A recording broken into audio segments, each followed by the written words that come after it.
Hey guys, this is going to be a unboxing video for the Springfield Armory Echelon. I just got this today. And we're going to open this up. It's just a cardboard box. Oh, and it looks like the guy at the store did not zip up the container that it comes in, but it comes in this nice zip-up holding container. And you can see the magazine is inserted. We will remove that. We have a chamber flag. We will remove that. Show that it is safe, visually, physically. This is the Springfield Echelon. It is a modular handgun in 9mm by Springfield. Very interesting that companies are starting to do these modular designs. I'm going to put it aside for a second. We'll talk about it. But we'll talk about what it comes with. So you get a carrying case. It is just your typical cloth carrying case with a zipper. Has a pouch on it to hold the magazine in place. You get a optics accessory kit. This is something that we're going to talk about. I really like this design. We'll talk about that in a second. You get your standard youth handgun safety thing. We don't need that. The Springfield Armory manual here, which I assume has a bunch of stuff in it about maybe doing warranty or... Yeah, so this is just all your information here. Where to download mobile apps. Comes with a little sticker. That's nice. So we're going to put this down. This isn't really much. And then we'll open this up. We get a second magazine. Looks like it has a different base plate on it, but I don't know. It says that's 16. We don't know if the base plate extends. It probably does from the looks of it, so that might be a little more. We get some extra back straps. Oh, you can see, here's the base plate. So yeah, it does extend. It's a +2, so that's a 20 rounder there. So we can do that for the second one. We have some back straps, which will probably add to the palm swell on the back. So this is probably the smallest one. We'll figure it out in a second.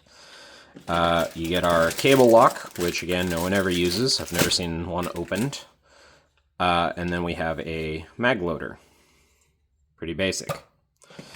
So those are all the cool little accessories that comes with. I have already toyed around with this grip a lot. I don't think I'm going to replace the back strap, but as you can see, this little rod here just kind of goes up into the firearm like that, and it keeps it in place. And this little retention clip right there holds it in place. All right, we're going to close the box up. There's not much else to it. And we'll talk about the firearm. So Springfield Echelon, it's a modular handgun, meaning that it has a internal component that is the firearm, and it's serialized on the inside, right there, on both sides. Nope, just on the one side. What I really like about this is that out of the modular handguns, this probably has the nicest base frame. So this is probably one of the modular handguns that I'm least likely to upgrade the frame for. It comes with a very, very nice texture. The plastic does feel a little cheap, but it feels good enough that it's not a really big issue. The texture is really nice. It's not overly aggressive. You're not going to hurt your hands gripping this, even if you death grip it. And they put textures in areas where you are likely to put your hands. So right here, you have a thumb ledge built into the frame, and this is what I mean by the best modular frame out of the modular guns. When I talk about the modular guns, what I'm speaking about are the Ruger RXM, the Sig Sauer P320, and the Sig Sauer P365. So the Springfield Echelon is the same idea. There's an internal component on the inside that you can remove and drop into any frame. So this thumb ledge, very nice. It seamlessly blends into the takedown lever. And it is a takedown lever. I really like the levers over the little Glock pins that you pull down.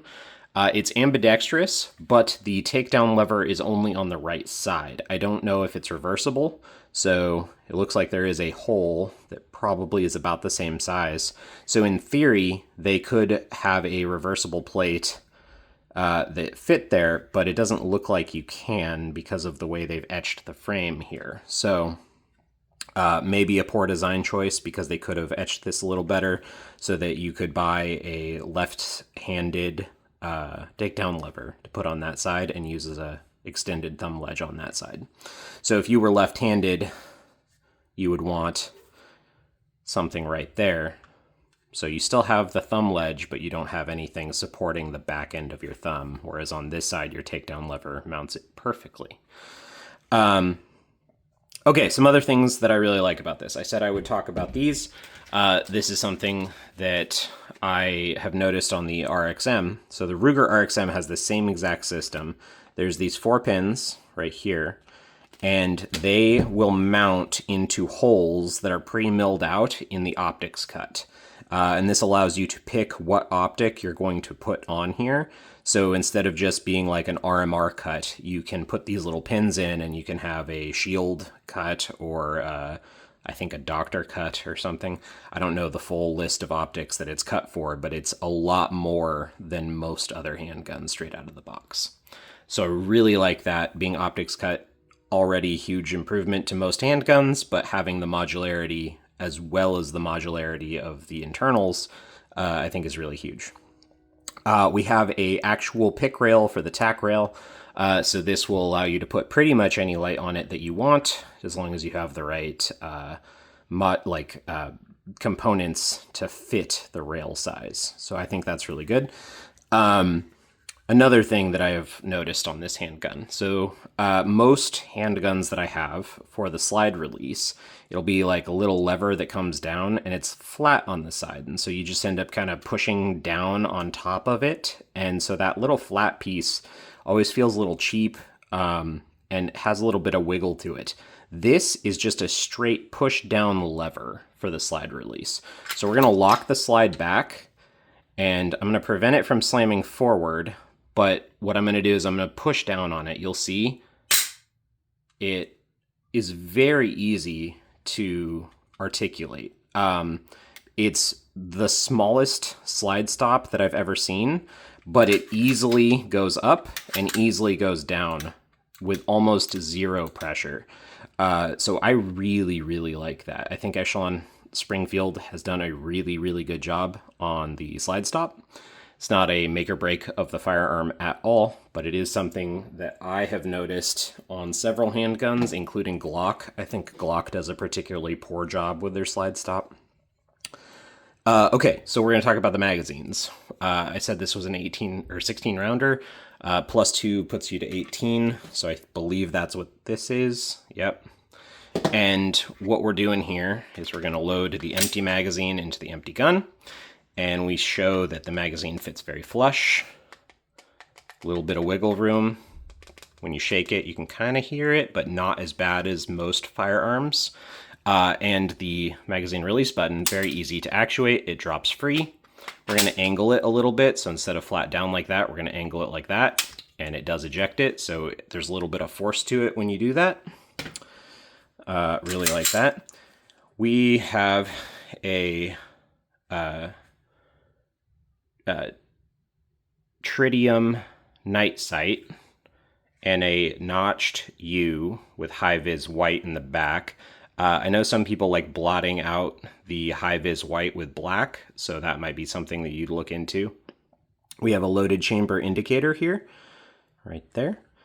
And we'll do trigger.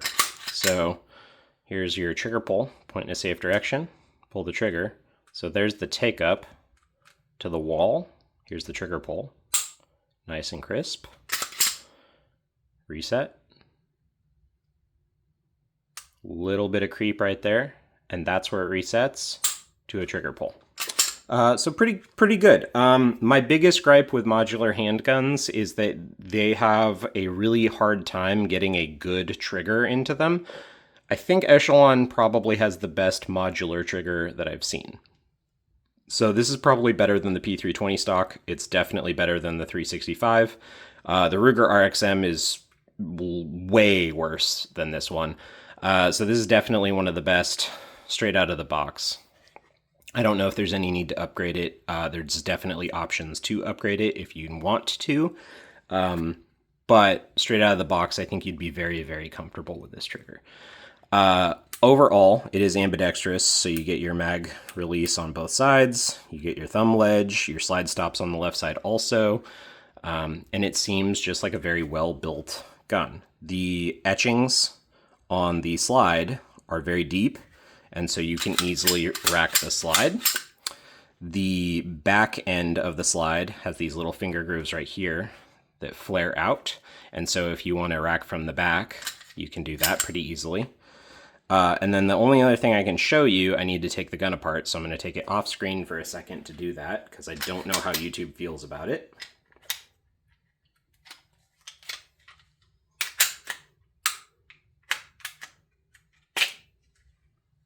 So there's our frame. Here's our slide. So the slide has a very interesting system here for the spring capture, and I noticed this at the store, but most spring captures just have this front portion. This looks to be what I would call kind of like the Gen 3 Glock spring, where it's just a rod down the middle and a flat spring. They've done some upgrades to it to make it so that the spring is more captured. You can see that there's less of a wavy effect. It's not as like under high tension as most of the Gen 3 Glock springs, but it's a very similar style. It's not like the two-stage captured springs that you see in some other modern guns. But the front here, where it captures the spring, you can see flares out a little further. So when I put this back in, it wraps around it a little more, keeping it more stable. I can't wiggle it as much. And I think that's a really good design. I wish more striker-fired handguns had that. It's just going to keep everything in place, make it so that there's much less likely to be an accident or jam, especially if you get into third-party springs. So they will have to account for that, obviously, when they design a third-party spring, but accounting for it will also just make the gun safer. They did texturize the front of the spring, which pokes through here, which is a little funny. There's not a lot of need for texture there, especially because the only reason you would want that is so that it doesn't slip.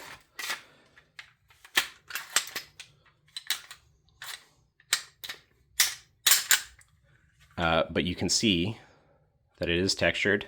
The reason why you wouldn't want that or don't need it is because if you put any forward pressure on the front of the gun, it goes out of battery and doesn't work. So there's that. It does look nice, but not necessarily needed. It's a modular gun, so there should be tons of upgrades for this, specifically better optic, like getting an optic system at all would be better than the irons. And getting a weapon light are going to be your first upgrades, but you have triggers. I'm sure you have better frames that are going to be more in line with what you would want for the grip. I think this is a very, very comfortable grip, though, for a base handgun. I think this is something that you really can't go wrong with. I will be doing some shooting videos with it. I'll put a lot of rounds through it. I'll make sure that it is fully functional. Last thing I'm going to do is put the other magazine in, show you what the extended base plate looks like. It seems to sit very flush. There is a little bit of a gap, but, you know, it works. So, no big problem there. We'll test. They didn't give us any sort of like a flared mag well. They kind of did, but not much of one. So you can kind of angle it, but you can see I'm trying to push in at the angle and it doesn't work. And if I put it in flat, it goes in easy. So that is the Springfield Echelon. I think it was a really good purchase. I got really lucky today. I got it for a big discount at Sportsman's Warehouse. They had a balloon sale, and I popped a 40% discount balloon on it. So I got it for relatively cheap compared to what I normally would have paid. Runs about $630-ish. At most stores, but you know, obviously there's sales and there's places that sell it for cheaper. Hopefully it's a really good gun. So if you have any questions or comments, put a comment. I usually respond, and thanks for watching, guys.